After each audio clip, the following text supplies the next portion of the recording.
بسم اللہ الرحمن الرحیم۔ حضرت محمد مصطفیٰ صلی اللہ علیہ وآلہ وسلم کی زندگی کا مکمل واقعہ۔ ہمارے پیارے نبی حضرت محمد مصطفیٰ صلی اللہ علیہ وآلہ وسلم ملک عرب میں پیدا ہوئے۔ اسی سرزمین پر پہلے بھی نبی کرام مبعوث ہوتے رہے۔ ہر نبی نے اپنے زمانے اور حالات کے مطابق شریعت کی باتیں بتائیں، لوگوں کو اللہ کی طرف بلایا، نیکی کی دعوت دی، برائی سے روکا، اور آخر میں ہمارے پیارے نبی حضرت محمد مصطفیٰ صلی اللہ علیہ وآلہ وسلم مبعوث ہوئے۔ آپ نے بھی وہی تعلیم دی جو سابقہ نبیوں نے دی۔ ہمارے پیارے نبی حضرت محمد مصطفیٰ صلی اللہ علیہ وآلہ وسلم 12 ربیع الاول بروز پیر صبح صادق کے وقت مکہ معظمہ میں پیدا ہوئے۔ آپ صلی اللہ علیہ وآلہ وسلم کا نام محمد رکھا گیا۔ ایسا نام عرب میں کسی نے نہیں رکھا۔ آپ صلی اللہ علیہ وآلہ وسلم جس زمانے میں پیدا ہوئے اسے عام الفیل کہا جاتا ہے۔ فیل کے معنی ہاتھی کے ہیں۔ یمن کا بادشاہ کعبے پر حملہ کرنے کی غرض سے آیا تھا۔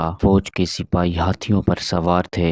ابرہہ کا مقابلہ کسی نے نہیں کیا۔ خدا کا کرشمہ دیکھیں کہ اللہ نے ابرہہ کو پسپا کر دیا۔ اس کے بہت سے سپاہی ہلاک ہوئے۔ عرب میں دستور تھا کہ بچہ پیدا ہوتے ہی دایا کے حوالے کر دیا جاتا تھا اور وہ اپنے گاؤں لے جا کر اپنی نگرانی میں پرورش کرتی۔ بچہ کھلی ہوا میں پرورش پاتا، تندرست و توانا رہتا، صاف ستھری زبان سیکھتا۔ چنانچہ اسی روایتی دستور کے مطابق آپ صلی اللہ علیہ وآلہ وسلم کو حلیمہ سعدیہ کے حوالے کیا گیا۔ جب آپ صلی اللہ علیہ وآلہ وسلم کی عمر 6 سال ہوئی تو حلیمہ سعدیہ آپ صلی اللہ علیہ وآلہ وسلم کو بی بی آمنہ سلام اللہ علیہ کے پاس لے آئیں۔ کچھ عرصہ بعد بی بی آمنہ سلام اللہ علیہ کا انتقال ہو گیا۔ ماں کی شفقت سے محروم ہونے کے بعد آپ صلی اللہ علیہ وآلہ وسلم کے دادا عبد المطلب نے پرورش کرنے کی ذمہ داری سنبھال لی۔ حضرت عبد المطلب آپ صلی اللہ علیہ وآلہ وسلم کو پیار و محبت کے ساتھ پرورش کرتے رہے۔ 2 سال کے بعد ان کی وفات ہو گئی تو آپ صلی اللہ علیہ وآلہ وسلم کے چاچا ابو طالب نے آپ صلی اللہ علیہ وآلہ وسلم کو لے لیا۔ ہر طرح سے آپ صلی اللہ علیہ وآلہ وسلم کا خیال رکھا اور آپ صلی اللہ علیہ وآلہ وسلم کی نگرانی کرتے رہے۔ جب آپ صلی اللہ علیہ وآلہ وسلم کچھ بڑے ہوئے تو تجارتی سفر میں حضرت ابو طالب کے ساتھ جاتے تھے۔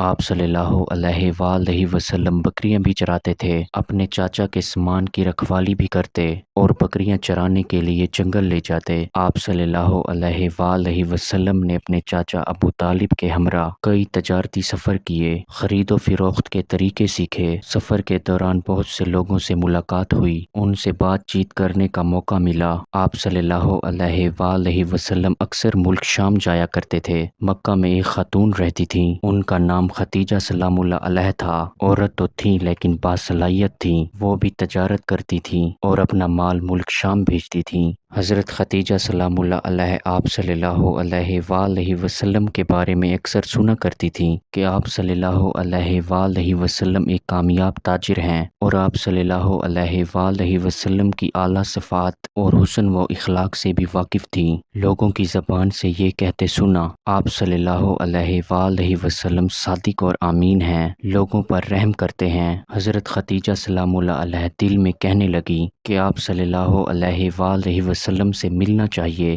شاید وہ کاروبار میں مدد کر سکیں۔ انہوں نے آپ صلی اللہ علیہ وآلہ وسلم کو پیغام بھیجا۔ آپ صلی اللہ علیہ وآلہ وسلم بی بی ختیجہ سلام اللہ علیہ کے گھر پہنچے۔ بی بی ختیجہ سلام اللہ علیہ نے آپ صلی اللہ علیہ وآلہ وسلم سے عرض کیا کہ آپ صلی اللہ علیہ وآلہ وسلم تجارتی مال لے جا کر فروخت کریں، مجھے آپ صلی اللہ علیہ وآلہ وسلم جیسے کی ضرورت ہے۔ آپ صلی اللہ علیہ وآلہ وسلم نے اس پیشکش کو منظور کر لیا، چنانچہ تجارت کا مال لے کر شام جانے کے لیے تیار ہو گئے۔ بی بی ختیجہ سلام اللہ علیہ نے اپنا غلام آپ صلی اللہ علیہ وآلہ وسلم کی خدمت کے لیے ہمراہ بھیجا۔ قافلہ روانہ ہوا۔ آپ صلی اللہ علیہ وآلہ وسلم ملک شام کی طرف جا رہے تھے تو راستے میں بصرہ کے قریب ایک یہودی عامل ربی رہتا تھا۔ آپ صلی اللہ علیہ وآلہ وسلم اس کے قریب سے گزرے، کچھ دیر آرام کرنے کے لیے ایک درخت کے سائے کے نیچے بیٹھ گئے۔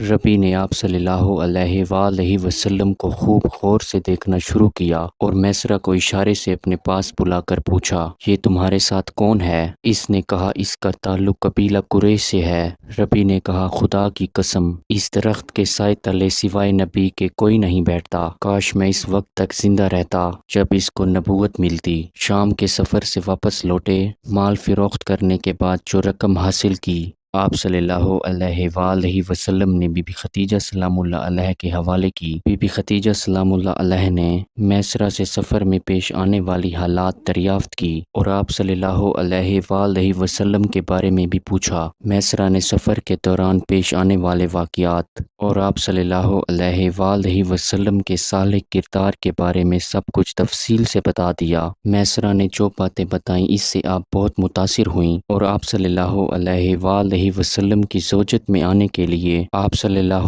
علیہ وآلہ وسلم سے نکاح کی درخواست کی۔ آپ صلی اللہ علیہ وآلہ وسلم نے پیشکش منظور کر لی۔ آپ صلی اللہ علیہ وآلہ وسلم کی عمر 25 سال تھی اور حضرت خدیجہ کی عمر 40 سال تھی۔ 15 سال کا فرق تھا۔ نکاح ہو گیا۔ شادی کے بعد آپ صلی اللہ علیہ وآلہ وسلم کی حالت بہتر ہو گئی۔ آپ صلی اللہ علیہ وآلہ وسلم غریبوں کا خیال رکھتے تھے، بے کسوں کی مدد فرماتے تھے، مصیبت زدہ لوگوں کے کام آتے تھے۔ قریش آپ صلی اللہ علیہ وآلہ وسلم کی سچائی اور حسن اخلاق کے قائل ہو گئے۔ ہر شخص آپ صلی اللہ علیہ وآلہ وسلم کی تعریف کرتا تھا۔